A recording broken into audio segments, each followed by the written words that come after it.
Hi, I'm Ms. Fung. Let's plot some quadratic equations.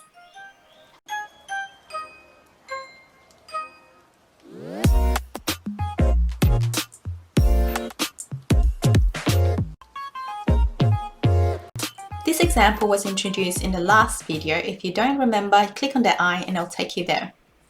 In this graph, we noticed that we needed more than 2 points. In linear equations, we only need 2 points and we can draw a line straight through because it's straight. But in quadratic equation, we need 6 to 12 points to plot a nice graph because we don't join it with a straight line, we join it with a smooth curve. So the more points we have, the smoother it is. So try to include the feature points when you're plotting, for example, the turning point, the x-intercept, and the y-intercept. So these are the feature points.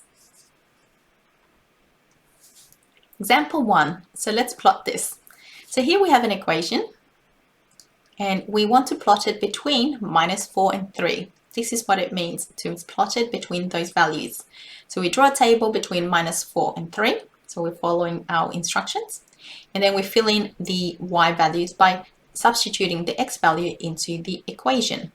So here we have the equation, sub x equals -4 into the equation, and we have -4 squared plus 2 times -4 minus 3. So -4 squared is 16, 2 times -4 is -8, and minus 3.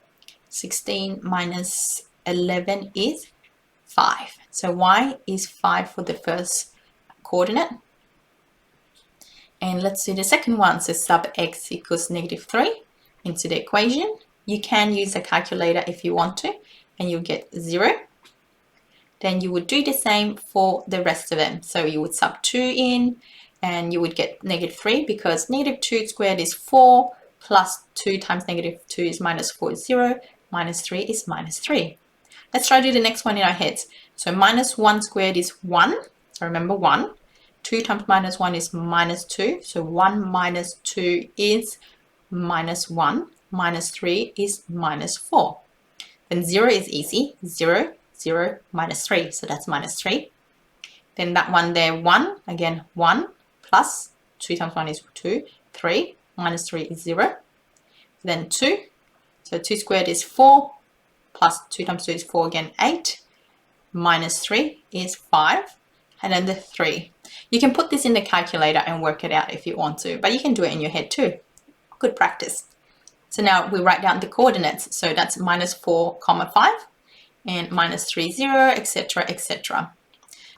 So once we have the coordinates, we can plot this on the graph paper. So -4 and 5 is there.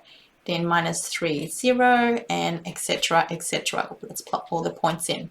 Once you've put all the points, you would draw a smooth curve, not a straight line like collect the dots. Make sure it's a smooth curve. Cooper kicks a soccer ball in the air.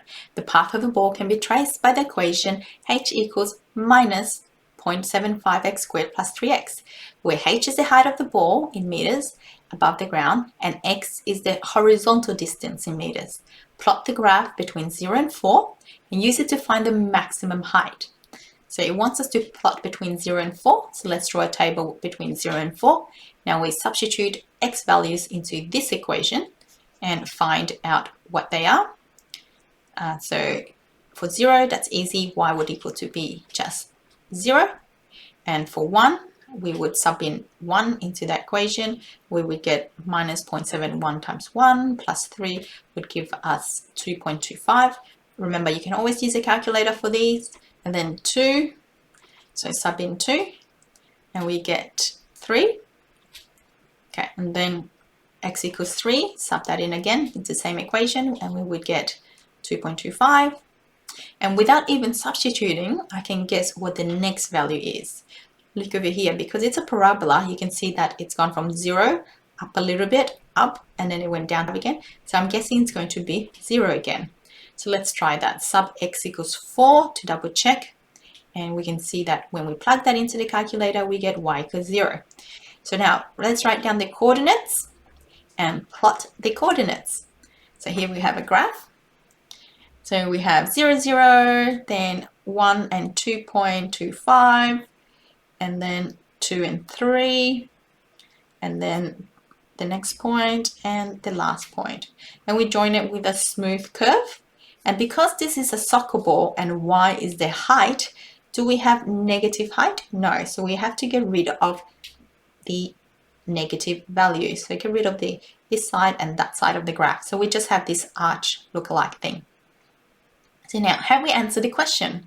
Let's read. It says find the maximum height. Now the y-axis should be labeled h really, is the height. So the maximum height happens at the turning point, which is 3. So the maximum height that the ball reaches is 3 meters. Practice these questions again in your books. Make sure that you can substitute values and use the calculator correctly, especially with all the brackets, the indices, like so the power of 2 and the negative signs. Make sure that you can obtain the same values.